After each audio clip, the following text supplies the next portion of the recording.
Welcome to This Just In, the show bringing you the latest advancements in healthcare, strategy, innovation, and public policy. And now, for the fastest voice in healthcare, here's your host, Justin Barnes. Hello, everyone, and welcome back to the special edition of This Just In Radio. I'm your host, Justin Barnes. Today, we're broadcasting live from HIMSS25 in sunny Las Vegas. Very excited to be here. It's already been an action-packed 72 hours.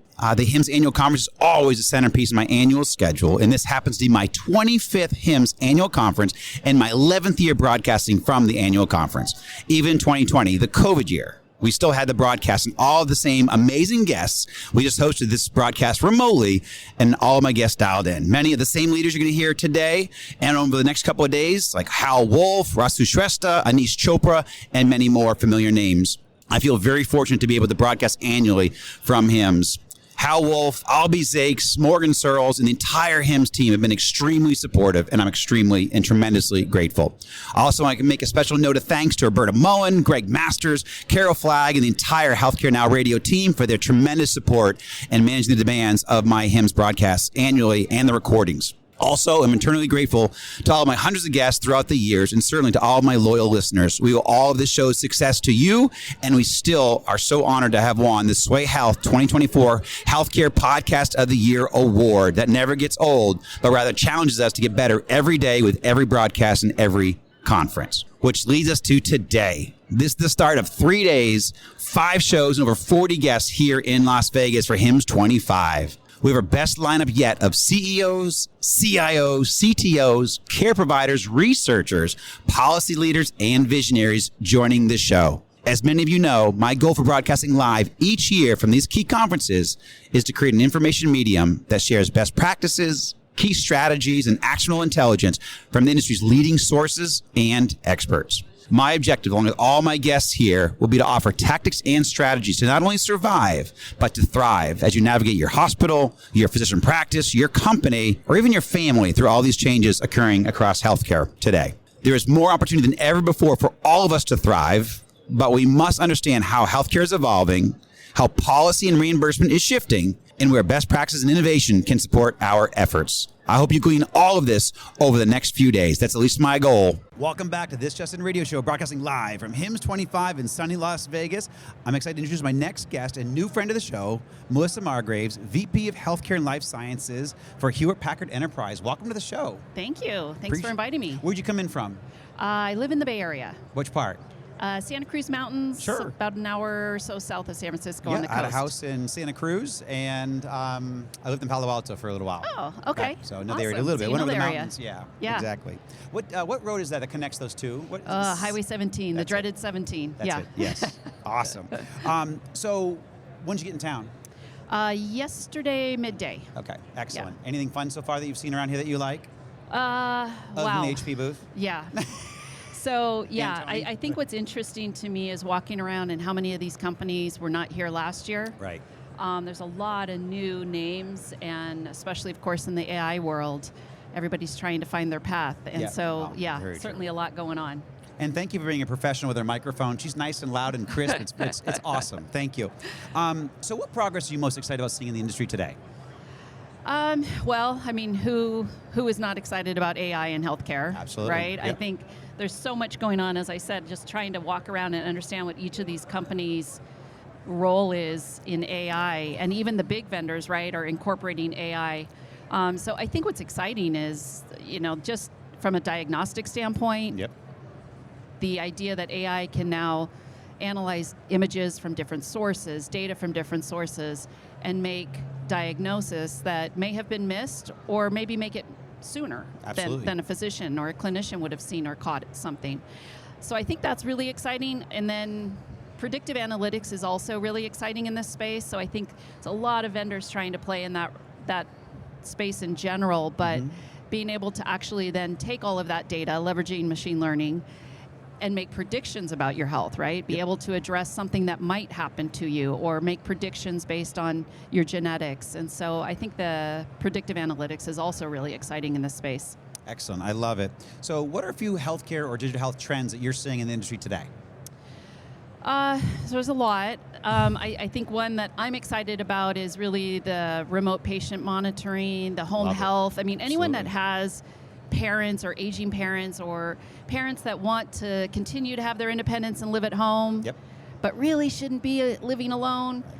There's amazing technology evolving in that space. And so I'm really excited about it because I do have a dad that really needs to use some of that technology to be able to, again, give them their independence, but also keep them safe. And so, you know, whether that's fall detection or monitoring that allows a nurse remotely to go, their gait's a little off today, or they're not walking right. Maybe they fell. Maybe we need to call and check in on them.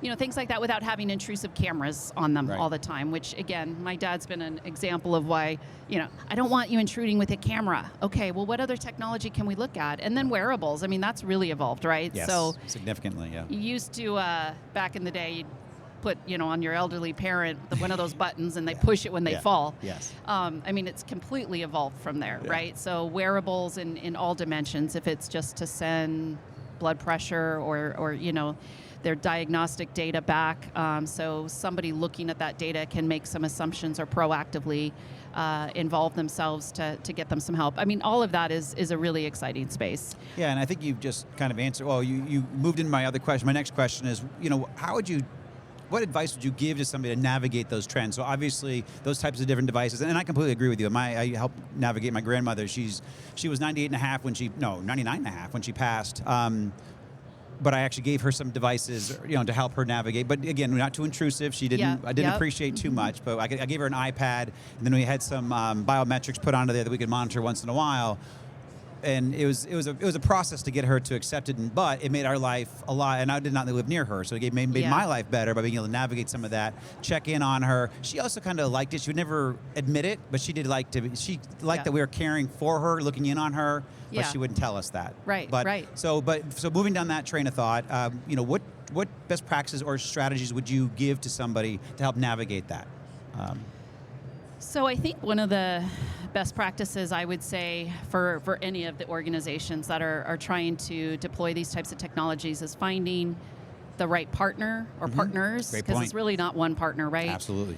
That can bring tribal knowledge, can bring, you know, maybe help fill the gaps of where you might have gaps on your team or education, that's done what you're trying to do before and has done it successfully and can feed some of that information and data and teams into what you guys are trying to accomplish. And so I think just from a best practice standpoint, it's really identifying those key partners and introducing them, especially because, you know, in healthcare, there's a declining, there's a workforce shortage, right? Absolutely. We're seeing more and more, whether that's IT or on the clinician side, and be it COVID that drove them away, or, you know, cost, or maybe it's not as exciting to work in healthcare and IT as it is at Meta, right? Like whatever the reasons, it's an ongoing decline. Yeah, absolutely. So it means finding those partners is even more important than ever, because you need those people to help fill the gaps of knowledge that's left. So I think, you know, I would say that is a best practice. Certainly the networking piece of an event like this. Like, I always challenge myself at these events, meet 7 to 10 new people every day. Right? And learn about them. What are they doing? How are they dealing with it? What are their challenges? Because everybody attacks something differently. And so just really using your network that you meet at these events, I think, is really critical too. I couldn't agree more, and I actually want to take a moment, because a lot of people say, you know, well, they're so busy, why should I fly there? I don't want to go to Vegas. I don't want to go to Orlando. There's, like you said, I mean, this is a great opportunity to learn, hone your skills, collaborate, look for partners. It takes partners to accomplish most things in healthcare. So if you have that as a goal, and I like how you put pre-planning into this, and so you come here with the mission, which is you'll get a lot more out of it, because a lot of people, they kind of show up and say, well, I didn't get as much out of it because you didn't put much into it. I guarantee that, because if you put a little bit into HIMSS, you'll get a lot out of it. Totally. I guess following that track, before I move to my last question, what else do you hope to achieve the next couple of days while you're here at HIMSS25? So certainly the networking piece, I told you that. I mean, for me, it's a chance to also learn, like I said, learning about a lot of these companies. I mean, are these companies that my company should be partnering with? And how would we partner with them? What does that look like as we're trying to come up with more verticalized solutions? Being from HPE, we're really focused on the healthcare space, but what does that mean? It doesn't mean anything unless you find vertical solutions that address their challenges and needs. So. a lot of that is we're a piece of it, AMD's a piece of Absolutely. it, right? But there's so many other technologies. So I think for me, really learning a lot about what is here, what this space has to offer, is something I'm focused on the next few days. And then there's some amazing sessions. I sat in on a couple, of course, AI, because it's a hot topic, and just kind of learning what people are doing to address and bring AI into their healthcare infrastructure. Love it. Fantastic. Thinking beyond today, what's a key trend or strategy that with you ready to navigate in 2 to 3 years from now? What do you think? 2 to 3 years from now. Well, AI is going to continue to evolve, right? Absolutely. If you think of even where we've come in 12 months, most of these companies weren't here. Right. Now they're here. Imagine what it's going to look like next year, right? So I think a trend that you have to really think about is how to build infrastructure and an environment and network that's both open but excellent. secure. Excellent. Yep. Because you want to be able to bring in technologies, but you also, patient data is the most sought after data, right? Yep. By attackers. So, how do you both have an open environment but also secure? So I think it's something everybody's got to think about. Cybersecurity is real, and it's in healthcare. We hear about it all the time, right? Change Healthcare has been a big one that got hit this year, last year. So I think just kind of taking those pieces in and trying to really focus on the security piece, but incorporating in AI by keeping an open infrastructure as well. Fantastic advice. And to your point, I did a broadcast earlier today, and we had 2 different sessions talked about, the average day, it'll cost a health system $1.9 million to be down, and the average outage costs $32 million at the end of 2024. So, being focused on this, making sure that you have the right infrastructure, you write the backup, that's where AMD comes in, and other great leaders out there. So, I totally agree with that. Well, and also, just specific to the space, IOMT, right? So if you think about 30 billion devices are expected to be online in the Internet of Medical Things by next year. Right, good point. That's huge. Yes. Like, how do you bring those? Every device in a clinical setting, in a hospital, a smart bed, whatever it is, wearables going home with people. Yep. That's it almost seems too daunting to even tackle, right? But it's something that's real. So the security piece is so important in finding the right partners to align with. Absolutely. Well, they're absolutely here if you take the time to look for them, as you know. Melisa Margraves, thank you so much for joining me. HPE, you guys are awesome. Thank you. Appreciate it. Thank you. Welcome back to This Justin Radio Show, broadcasting live from HIMSS25 in sunny Las Vegas. I'm excited to introduce my next guest and new friend of the show, Jason Jones, Global Chief Executive from Rackspace. Yep, absolutely. Welcome Glad to be here. Glad to have you here. Thank you very much, my friend. So before we dive into the questions, when did you get in town? I got in town Monday morning. Midday. Okay. Midday, yeah. Anything fun that you've seen around here that you're interested in? I'm not a Vegas fan. I'm not a Vegas fan. Yeah. Mostly because it's all for work, right? You never do any play when you're in Vegas, right? I agree. Yeah, it's rough. Plus, as a kid, I came here every summer. Grandparents lived south of here, so it was... Okay. So I've had enough of this town for a lifetime. Where do you live full-time? Seattle, Washington. Okay. Seattle, Washington. Well, Excellent. I pay mortgage in Seattle, so there you go. Exactly. Very cool. What are your goals for being here the next couple of days? HIMSS, it's a great place to connect, right? And this year is actually unique. It seems like we're coming back to pre-COVID, right? Where you're seeing a lot of the buyers coming back, right? A lot of the executives are showing up. I agree. Typically, the last couple of years, it's really been about reconnecting with those individuals. Healthcare's a small ecosystem, right? And so reconnecting with those people. Totally. So it's been really good to see some of those, colleagues that you haven't seen in a while and connect back with. It's a great place to be, right? And I love it. I do love it. Right? Completely agree. So. How many HIMSS have you been to? Ballpark. Oh my gosh. 15, 12, 15. This is my 25th. I'm like, oh my gosh, but 25 years been doing this here. So I love it. Yeah, and I agree. It's a great way to reconnect with everybody.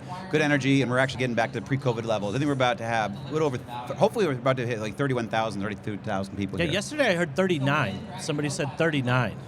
I don't know if we're there yet, but that'd be interesting. Still, that'd be good. We broke the 30. We know that, right? It's fantastic. So I'd like to start off something positive. What progress do you like to see or that you're seeing in the industry that makes you happy? We'd like to throw buzzwords around, like transformation and all of this. And I'm actually going to say the cloud, right? Which is unique. Let me kind of explain why. Yep.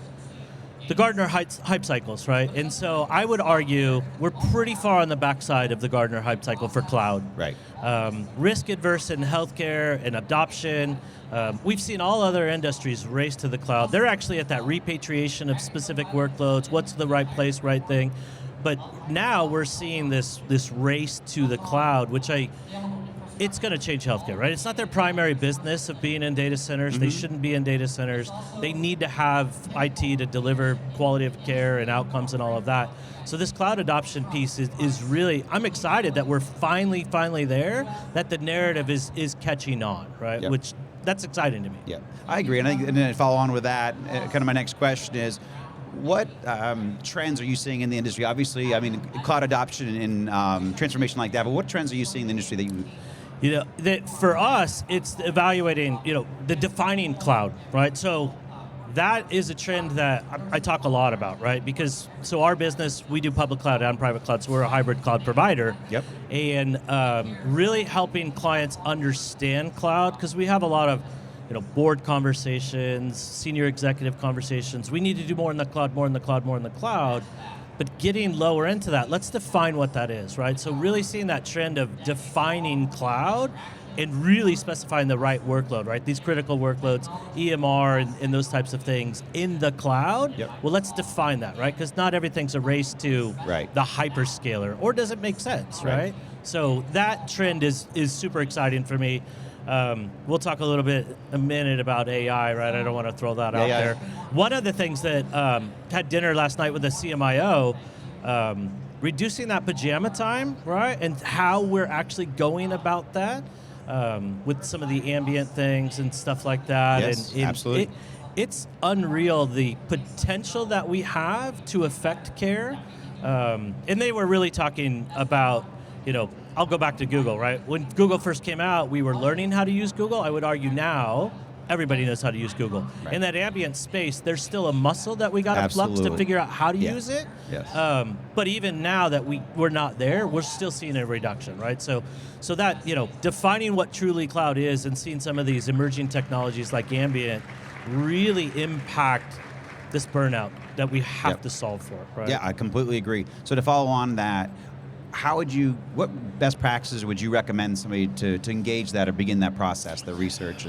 Yeah, so for us, it really, it's the right workload for the right use case, the right location, right? And it has to be the right cost perspective, Absolutely. right? So we look at EMR realistically in the private cloud. So I do a lot of go-to-market internationally, spend a lot of time in the Middle East and across Western Europe. Sovereignty takes a big key, right? We're doing a lot of work in Saudi. So those sovereign data centers and that PHI really needs to be in that private cloud capability. And then that ecosystem of applications that plug directly into it, right? Yep. And stay close to that. Then aligning those other aspects of data. So for us, it's really evaluating workload by workload.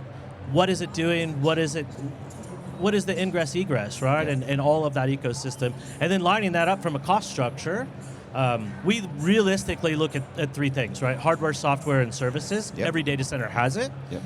How do you do the right thing for each one of those aspects in it? Labor and non-labor costs across the board. It's excellent. Now kind of the fun part of putting on your proverbial crystal ball hat. What do you see as a trend, and this is where it gets fun, that we have to navigate in 2 to 3 years from now? Yeah. Or strategy? Yeah, if you had asked me that question 2 or 3 years ago, I would have said I don't know, and I probably would kind of still lean into that. Yeah. But back to that hype cycle piece, right? My wife doesn't have, she does have ChatGPT on her phone, but only because Apple forced it on it, not because she knows how to use it. Yeah. When she actually has it on her phone, that's when I think we will see a rapid adoption of true AI that is massively impacted. You're always going to have the early adopters on that curve. Right. And we're going to solve things, rev cycle and things like ambient, like this entrance. But transparency of models and where that model, how it was built and how it's delivering that's what I'm really, really excited to see. And then how that is going to change. The other thing that I truly believe that this will also help us address is some of that healthcare desert that we have in a lot of those flyover states. Absolutely. Right? And so those two things, I think, helping us figure out how to solve that healthcare desert disparity that we have here domestically, aligning that with AI, I hope to see those things really solving big problems. One of the quotes I heard, I'm gonna steal it. Please. Knowledge. We have data, knowledge, and wisdom. No individual is going to have all the knowledge that it's going to take to understand a diagnosis, right?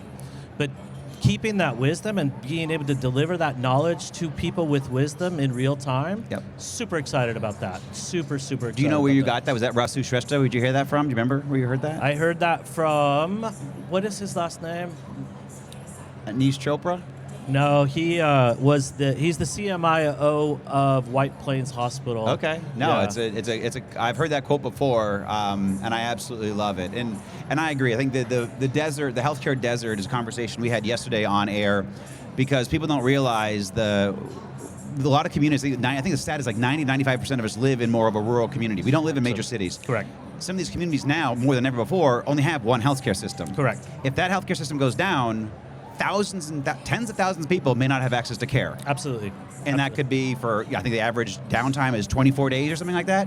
Think about all the care provided, not just the cost of $1.9 million a day or $32 million for an average outage, but all the care that's not provided, the lives that could be lost. It's significant. So that's why it needs to be more of a conversation. We don't talk about it that much. I'm glad that you brought it up as well. Yeah, so. I just don't think we see it, right? Because it is predominantly in the flyover states, right? And so it's just not something we talk about, right? And honestly, I own go-to-market for everything outside the United States, and actually finding these locations that we would think in our mind are remote have better access to care for their populations than our own population domestically. And it's staggering when you actually start to look at it and understand the numbers. So how do we do a better job and reach those individuals? And I think we're close. I think we're closer, but we do need to have more conversations about it, absolutely. Excellent. So in our closing minute, what else do you hope to accomplish while you're here for the next day or so? That I get some rest. Yeah, good luck with that. Yeah, exactly. No, I just to bring more things into light, right? Understand, is there some gaps that we're missing as Rackspace? Is there some capabilities that we can deliver, some things that we can integrate into our ecosystem of, providing value? Those are some of the things that I hope to accomplish and see here. Excellent. Yeah, these are 18-hour days, so we don't get a whole lot of rest. And 2 or 3 dinners. Exactly, yeah. Always fun, though. Once a year. Yes. Did you go to Vive at all? I did. I've so done the circuit. You're one of the crazy ones. We came from Vive. We did a couple of radio shoots there. We're happy this is all over with because we're kind of done. But no. So I did Dubai Health, and then gosh. now I did Vive. I'm at HIMSS. I'll be in Rewired in 2 weeks, and so the first half of the year, the circuit is brutal. Well, I do say it fills the funnel though, so it builds. It keeps all of us very busy. It fills the funnel for the rest of the year, so it gives us a great rest of the year. And it's phenomenal to see everybody, right? I mean, it's awesome, right? And just 30,000 of our closest friends. Yeah, exactly. I love it. Jason Jones, Rackspace, thank you so much for joining me on air. You're awesome, dude. Excellent. Thank you. Appreciate it. Thank you. Awesome. Thank you. Yeah. That's a wrap from Las Vegas and HIMSS25. Thank you all for listening. And I certainly want to offer a note of gratitude to the dedicated partners of my weekly syndicated show. And also, again, thanks to everyone who voted us 2024 Healthcare Podcast of the Year. Thank you so much, Roberta Mullen, Greg Masters, Carol Flagg, and the entire crew at the Healthcare Now Radio Network. They've also been producing my show for 11 years, and it's a true blessing to be able to do this every single year. Also, a special note of thanks to Jake Reed, my head of media. Jake did a phenomenal job managing our remote broadcast while here at HIMSS25 and recording from the conference floor and within the AMD booth, as well as the Amazon Web Services Theater. So thank you very much to Jake, and many thanks to all of my show partners, AMD and AWS, and also a shout out to Medallion here who gave me water for my shows, certainly my lasting shows. So thank you very much to not only AMD and AWS, but certainly Medallion. And then also Bright Hour has a foundation that I want to make a special shout out to. Sebby Browning, Georgia HIMSS. She put together this new foundation to help with workforce development and education in health IT. So Sebby Browning, she's fantastic. HIMSS Georgia chapter, they're always great partners and supporters of my radio show. Great people. So look up Bright Hour Foundation and give her some love and support. And certainly a big thank you to Hal Wolf, Albie Zakes, Morgan Searles, the entire HIMSS team. They're always extremely supportive in the events and broadcasting requirements that I have. And again, thank you so much to all my listeners. We're grateful for you. You make us better with every broadcast. And that's a wrap from Las Vegas. Have a great rest of your day, everyone.